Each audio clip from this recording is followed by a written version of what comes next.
मैं आपको ज्योग्राफी का पार्ट 7 पढ़ाऊँगा।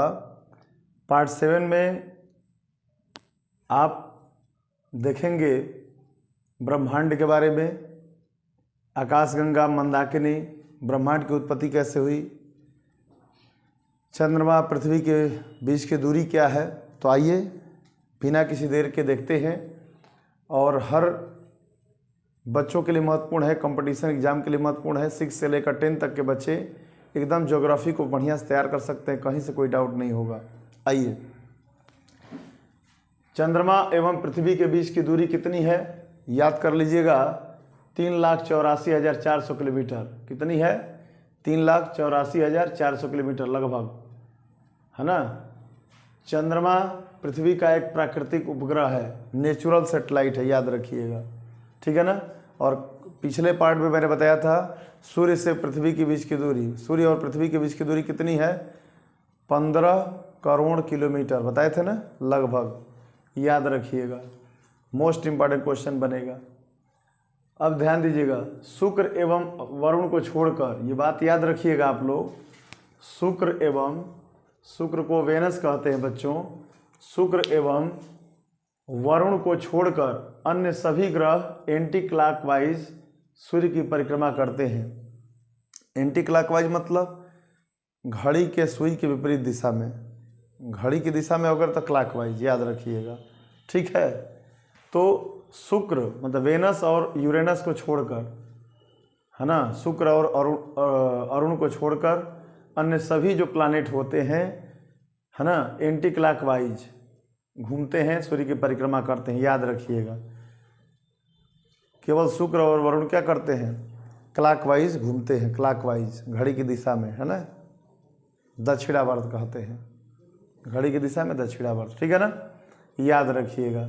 इसके बाद बच्चों ये याद रखिएगा, कुइपर मेखला क्या है? कुइपर मेखला, कुइपर बेल्ट अंग्रेजी में कहते हैं, या कुइपर पट्टी कहते हैं। ध्यान दीजिएगा, कुइपर मेखला क्या है? वरुण, जिसको आप नेपच्यून कहते हैं, नेपच्यून के पार, वरुण के पार सौर मंडल के अंतिम सिरों पर, अंतिम छोरों पर एक तस्तरी के आकार की विशाल पट्टी या मेखला है, जिसे कुइपर मेखला कहते हैं। क्या आपने सुना कि वरुण मतलब नेपच्यून के पार सौर मंडल के अंतिम सिरों पर, सोलर सिस्टम के अंतिम छोरों पर एक तस्तरी के आकार की, तस्तरी मतलब डिस्क, डिस्क के आकार की एक विशाल पट्टी है, जिसे क्या कहते हैं बच्चों? कुइपर मेखला कहते हैं। समझ में आ गया? नेपच्यून के पार सौर मंडल के अंतिम छोर पर एक पट्टी है, एक डिस्क नुमा पट्टी है, जिसको क्या बोलते हैं? कुइपर मेखला कहते हैं। इसमें असंख्य खगोलीय पिंड रहते हैं, याद रखिएगा। इसमें क्या होते हैं? असंख्य, न्यूमरस खगोलीय पिंड, जिसको हेवनली बॉडीज कहते हैं या सेलेसियल बॉडीज कहते हैं, रहते हैं, जिनमें से कई बर्फ के बने हैं। क्या है? कई बर्फ के बने हैं। धूमकेतु तथा प्लूटो इसी मेखला में स्थित है, याद रखिएगा। पूछ दिया जाए कि कॉमेट्स और प्लूटो कहाँ स्थित है, तो कुइपर मेखला में। याद रहेगा कि नहीं याद रहेगा? मोस्ट इंपॉर्टेंट क्वेश्चन, जल्दी ये क्वेश्चन आ जाता है एग्जाम में, और बच्चों को नहीं पता रहता है तो एकदम दिमाग चकरा जाता है बच्चों। इसलिए एकदम शून्य से शिखर तक हर चीज़ को बढ़िया से समझ लीजिए और नोट्स बना लीजिए बच्चों, ठीक है ना। आगे बढ़ते हैं हम लोग। विशेष में याद रखिएगा, 24 अगस्त 2006 को प्लूटो को ग्रह की श्रेणी से IAU, जिसका फुल फॉर्म है इंटरनेशनल एस्ट्रोनॉमी यूनियन, है ना, तो IAU के द्वारा हटा दिया गया। कब? प्लूटो को ग्रह की श्रेणी से, प्लैनेट की श्रेणी से हटा दिया गया बच्चों? 24 अगस्त 2006 को। 24 अगस्त 2006 को किसके द्वारा? IAU के द्वारा। क्यों हटाया गया? क्योंकि यह नेपच्यून की कक्षा का अतिक्रमण कर रहा था। क्यों हटा दिया गया? यह नेपच्यून की कक्षा का अतिक्रमण कर रहा था, याद रखिएगा, ठीक है ना। उससे पहले 9 ग्रह माने, बताओ, अब तो 8 है ना, पहले 9 ग्रह माना जाता था, 9 प्लैनेट माना जाता था, तो 9वां यही था प्लूटो, इसको यम कहते हैं हिंदी में, ठीक है। आ गया समझ में? यहाँ से मोस्ट इंपॉर्टेंट क्वेश्चन बनता है। कब हटाया गया? 24 अगस्त 2006 को। क्यों हटाया गया? ये भी मैंने बता दिया, क्योंकि ये नेपच्यून की कक्षा का अतिक्रमण करता था। अब आ जाते हैं ब्रह्मांड, यूनिवर्स क्या है? तो तो याद रखिएगा बच्चों, करोड़ों आकाश गंगाएं जिसको गैलेक्सी कहते हैं, करोड़ों गैलेक्सी मिलकर ब्रह्मांड का निर्माण करती हैं। ब्रह्मांड किससे बनता है? करोड़ों आकाश गंगाएं, गंगाओं से मिलकर, ठीक है ना।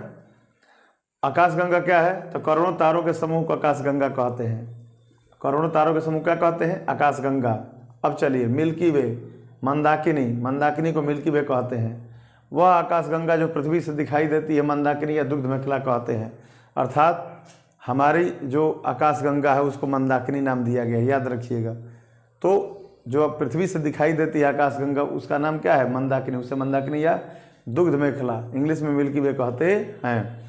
मंदाकिनी में लगभग, याद रखिए, पूछा जाएगा कि कितने तारे होते हैं मंदाकिनी में, तो मंदाकिनी में लगभग 100 अरब तारे हैं। कितने हैं?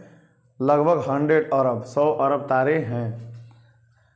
सोलर सिस्टम, सौर मंडल और सूर्य मंदाकिनी के भाग हैं। सौर मंडल और सूर्य क्या है? इसी मिल्की वे के पार्ट हैं, भाग हैं, याद रखिएगा, है ना।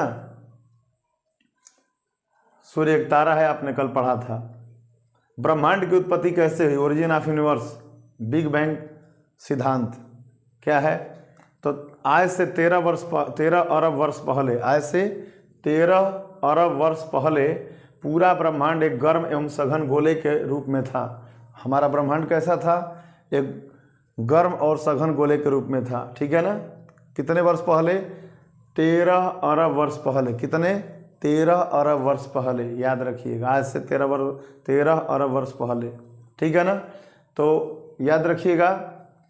हाँ, अधिक गर्मी एवं सघनता के कारण, डेंसिटी के कारण इसमें अचानक विस्फोट हुआ। उसी विस्फोट को बिग बैंग कहा जाता है या बिग बैंग सिद्धांत कहा जाता है, याद रहेगा ना। बिग बैंग सिद्धांत किसे कहा जाता है, समझ में आ गया।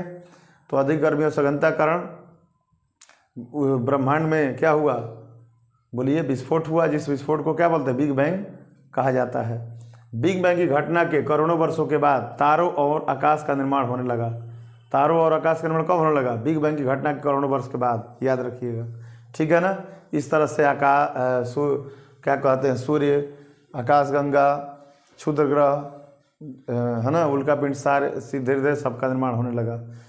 समझ में आ गया कि नहीं आ गया? अब आगे बढ़ते हैं निहारिका, जिसको नेबुला कहते हैं। आकाशगंगा को बनाने वाले बादलों में क्या कहेंगे? है किसका बादल है? तो हाइड्रोजन, हीलियम और धूल कण के बादल, है ना। तो आकाशगंगा को बनाने वाले बादलों को क्या कहते हैं? निहारिका कहते हैं, इंग्लिश में नेबुला। आकाशगंगा का जो निर्माण करते हैं बादलों, कैसे बादल? हाइड्रोजन, हीलियम और धूल कण के बादल जो निर्माण करते हैं आकाशगंगा का, उनको क्या बोलते हैं? निहारिका या नेबुला कहते हैं। कृष्ण विवर क्या है? ब्लैक होल, जिसको कहते हैं ब्लैक होल, याद रखिएगा। वह आकाशीय पिंड जिसका अत्यधिक भार अत्यंत सीमित स्थान पर एकत्र रहता है तथा आकर्षण बल बहुत शक्तिशाली होता है, कृष्ण विवर कहलाता है या ब्लैक होल कहते हैं। सूर्य के प्रकाश को पृथ्वी पर आने में लगभग 8 मिनट 19 सेकंड लगता है। कल भी बताए थे आपको, ये दोबारा रिपीटेड क्वेश्चन है बच्चों, मोस्ट इंपॉर्टेंट क्वेश्चन है ये, याद रखिएगा। 8 मिनट लगभग लगा लीजिएगा, लगभग 8 मिनट 19 सेकंड ऑप्शन में देगा। 8 मिनट तो भी लगा लीजिएगा, 8 मिनट 19 सेकंड या 8 मिनट 20 सेकंड, जो भी है, 16 सेकंड जो भी है लगा लीजिएगा, बस याद रखिएगा ये, है ना। वो ऑप्शन के हिसाब से देखा जाएगा। अब चलिए ये वाला याद रखिएगा।